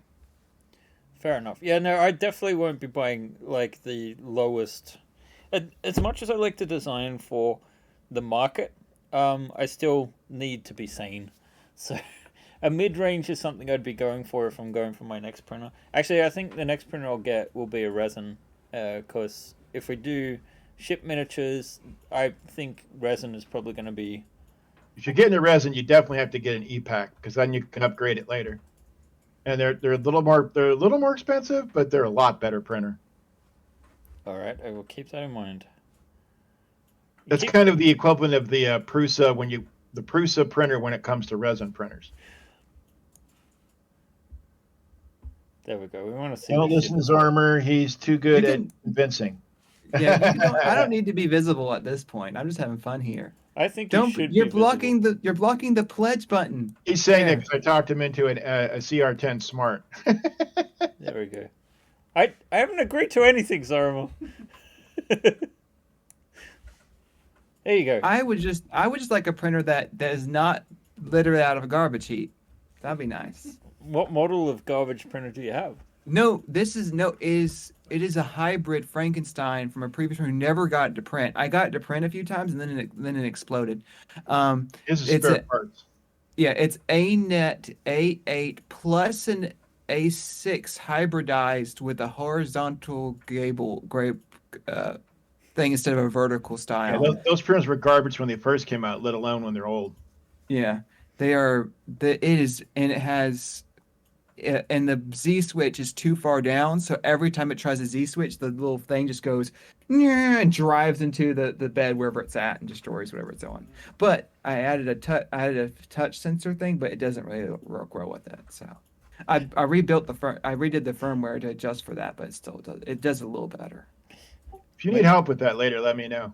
No, thank you. I don't want any help with that printer because I have no desire to work with it ever again. Well, maybe you should get a new printer too. Maybe Nope. you should enter that printing competition. The printer. I don't have a way to print the thing in the first place. It doesn't print. Yeah, you have to come and join our monthly giveaways. Maybe you'll get a printer. But then I have to print stuff. We haven't given away a printer yet, but we do a big thing on Christmas. We do a Christmas movie thing where we watch movies together as a community, and then we give prizes out after every movie. Oh, That sounds like torture. No. There is an ongoing competition on MMF though at the moment that we should probably mention because it is tied into the campaign. So if you have pledged, that one's done. It's finished. No, it's not. It finishes September 27th. Huh? Yeah, it only just launched. Are we talking? It's a different one. That's a different one. Never mind. Yes. Mm-hmm. Are we talking about my board, or you're talking about the one you're doing? No. For the painting? I'm talking about the Traveler one. Yeah, I'll shut up now. Go ahead. See if that link works. I think it should. It works. Great. So yeah, this one has a bunch of stuff how to enter, but essentially it's based on our campaign, and there's quite a few months in between. You can choose between miniatures or pieces, or that are included in the pledges, right? Including the free stuff, and essentially you print and you paint, and there's going to be a painting competition. I believe there's a competition which is first ship to be printed and painted wins automatically a prize. So people should submit very quickly if you've already got a printed version of the ship, more or less. It might be cheating if you have a review copy, however. I have two, and one of them is painted really nicely. I will not be entering. But there are some cool prizes. I think you need the ship prize, and there's some kind of Anycubic to be announced FDM printer in it as the largest prize, including some filament, some MMF Plus subs, paints, brush set. Anycubic isn't the one that makes you have to use their filament, right? I don't know. I don't see why you would have to use their filament. Anycubic? No. There's a company that if you buy their FDM printer, it only works with their filament. They do like a DRM check. There's actually a couple of those. Okay, sorry. I'm sorry I interrupted. Keep going. We have 5 minutes left. Can we get that last pledge or not? So yeah, no, I just wanted to point it out and put it in the chat with the link, because that's going to be ongoing, and yeah, there is like best printed version as well, of course. There are 4 categories in total. Yeah, so check that out from the link. There'll be more prizes announced. And yeah, we were speaking about competitions, so that's a good thing. But yeah, Zoroma does run some competitions annually. So if you haven't, I'm sure we'll be releasing... Zoromos are actually really easy. You don't have to do something. You just enter, right? Yep, just enter. Don't have to buy anything or nothing. I never enter because I feel like I'm an industry insider, and that would be unfair. Yeah, you wouldn't qualify anyway. Do I qualify? No, you don't qualify either, John. But I love prices. John, you have to be part of the community. You have to hang out with others and be friendly. You just don't do that. He does too. He, in a very friendly way, invites them into his cult. Come on, no, right? John, anybody that's part of the community that comes over and hangs out on our board is eligible. As long as they're not an admin on the board. No admins are eligible. You made me an admin. Yeah, I know. I made you an admin. That's why Ben doesn't qualify. Oh, John, did you know you were an admin on that board? He's like, I don't want to be an admin anymore. I want to qualify. No. Refresh. We are nearing the end.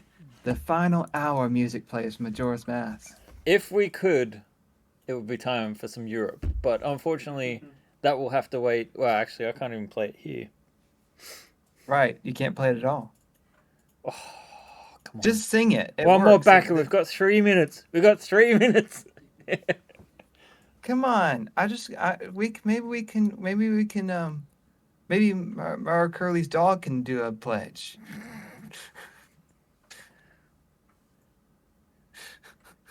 What? I'm not joking. Swedish national anthem? No, I don't know it No. all. Ben is also, I think you are technically a Swede at this point. Well, no. I'm a dual citizen of Sweden, Yeah, that's the right. Kingdom of Sweden, and the Commonwealth of Australia. Mm. So I have 2 regents. Ironically, a king and a queen. But not the same ones. Okay. I'm so excited. Yes. We have 2 minutes. Where's Albin? Albin, get back in here. Albin, what are you doing away from the desk? Get back to work. Wait, sit behind me. Or something. Oh, that works. You dirty, dirty man. Oh, come on! But those regents are probably related. They probably are related. Yeah. I think. That's a Maybe. thing, Through Victoria, unfortunately. probably. Yeah, I think Queen Victoria, probably. Yep. Mm-hmm. That makes sense. Where is We are in the countdown? last minute. Oh, refresh. Stop refreshing it, slowing it down. Oh, nothing's happening. Look, it's $80 away from the goal, so that's pretty successful. There's going to be a feel small really- part of me that dies if it doesn't hit 75, but that's all right, guys. It's all right. Death is preferable. Death would be an awfully great adventure, they say in the book of Peter Pan. Let's try it out. That is a real quote from the book. It is. Oh shit. Isn't it also Wasn't about that- drugs or something? I think Yeah, the there's a lot of author weird was- stuff in the book. Don't read it. I confused them with Alice in the Wonderland as well. The writers, Mm. they were kind of coked up, I think, or something. That is offensive, Alvin. You need to watch your tongue. Ah! Oh! See, Wait, now it's time. we can't see. Mine still says 4:59, so I'm counting it as open. Okay. Man, there should be Come a on. big countdown clock on the page. Yeah, we've said that already. Ah. Well, not on the stream, but I mean, we've told them there should be. So if I Just have them my modify way, the it'll be added. database. Damn it! It's to 5 o'clock 75. now. Refresh. Nah, Oh! we're 74-13. That is a good innings. It's still cricket. It's still cricket. A form of cricket. So thank you guys. Thank you to everyone that has made this entirely possible. All our sculptors, John, Zorima, Albin, Liselot, Mikja, Hannes, Popsicles, Flavored Pickle, Kyoshuneko.